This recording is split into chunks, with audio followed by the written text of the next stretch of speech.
Veuillez faire une description succincte de chacun de ces deux vins, puis effectuer une analyse comparative de ces deux vins. Vous avez 6 minutes.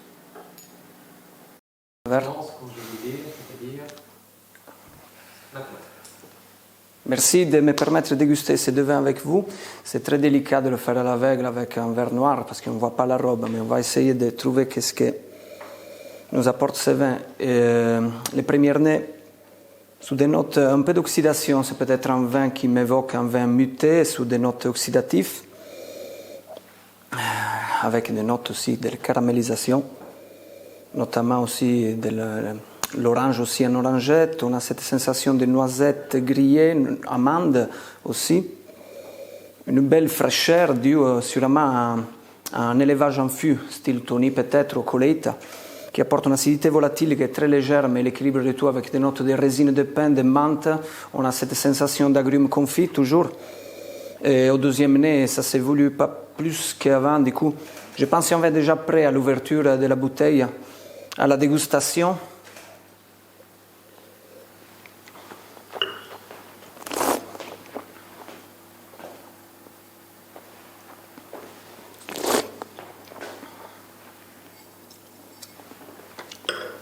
L'entrée est ample, riche, veloutée, avec une belle concentration en sucre, une belle puissance, un alcool qui est présent. Je confirme, c'est un vin muté du style Tony, peut-être collé, d'où la richesse et la puissance. Au milieu de bouche équilibré avec des notes de noisettes rôties, des noisettes qui sont passées au four, de l'amande grillée, toujours cette connotation de vanille, un peu de miel qui revient, qu'on avait aussi au premier et au deuxième nez.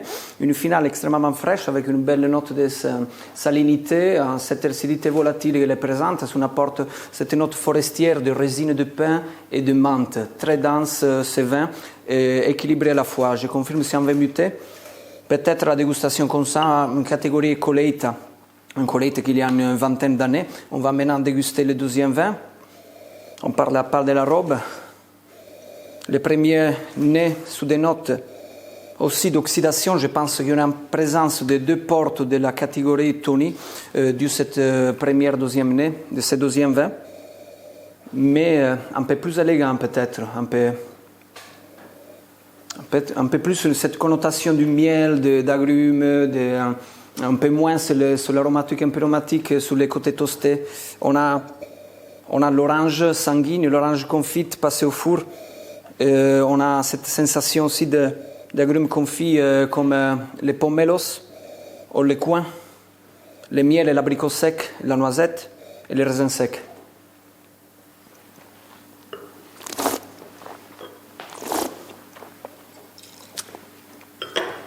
Tac en bouche direct, net, avec une belle fraîcheur, une belle sensation de fruits. On a la cerise kirschée, cette sensation de pruneau à l'eau de vie.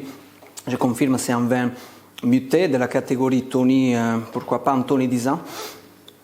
Et je pense qu'on est sous des styles oxydatifs sous les deux vins, très élégant.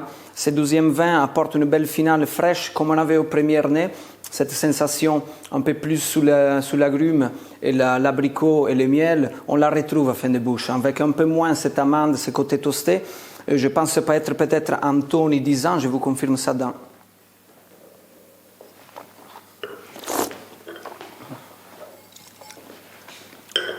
Des styles différents, je pense à Tony 10 ans ici, de la maison Churchill, et ici je pense à Colheita, de la maison peut-être Quinta Noval, de sa richesse.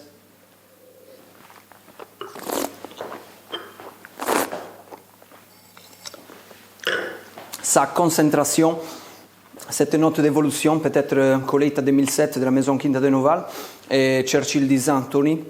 C'est des portes que je prends beaucoup de plaisir à déguster. Je les accorderai tous les deux, pourquoi pas, sur une entrée, sur un carpaccio de bœuf avec des noisettes et des amandes caramélisées. Dans le verre numéro 2, je mettrai un peu plus de rappel d'agrumes avec un huile à l'orange, par exemple, avec aussi des pousses de menthe dans les premiers, parce qu'on a un peu plus de volatile. Comme plat, on va faire un carré de cochon pour tous les deux, des Trassos Montes de la race Bizarro, nord-est du Portugal, qui les confie ensuite cuisiné avec une sauce épaisse à l'orange, une tuile de parmesan 48 mois pour le verre numéro 1. C'est le verre numéro 2, je vois bien une tuile à l'orange et avec une réduction de ces mêmes Porto et les cerises Kirché. Soit en dessert, je vois bien une tarte aux œufs sur les deux, une panna cotta tout simple, sans les œufs, pardon, panna cotta vanille ici avec des écorces d'orange en caramel au pomelos. Et sur le verre numéro 1, je vois bien un gâteau aux œufs tout simplement comme on fait beaucoup au Portugal avec des pruneaux.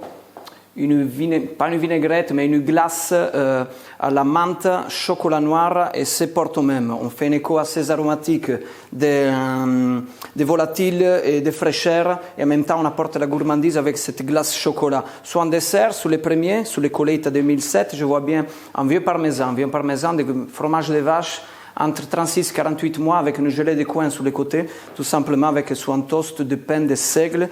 Et sous le verre numéro 2, sous ce tonidisant, que je pense est un tonidisant, je vois plutôt un fromage un peu plus doux, sur une tome de brebis, pourquoi pas une laguiole, une tome de brebis un peu affinée, mais moins, et avec sous côté aussi un châtenay d'orange amer, pour apporter l'amertume qui manque un peu ici, mais un peu plus dans le verre numéro 1. En tout cas, je pense que c'est des vins oxydatifs, mais qui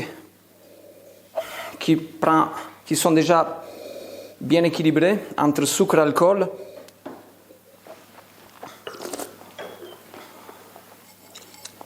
Le montage est très bien réalisé. Merci, monsieur. Merci à vous.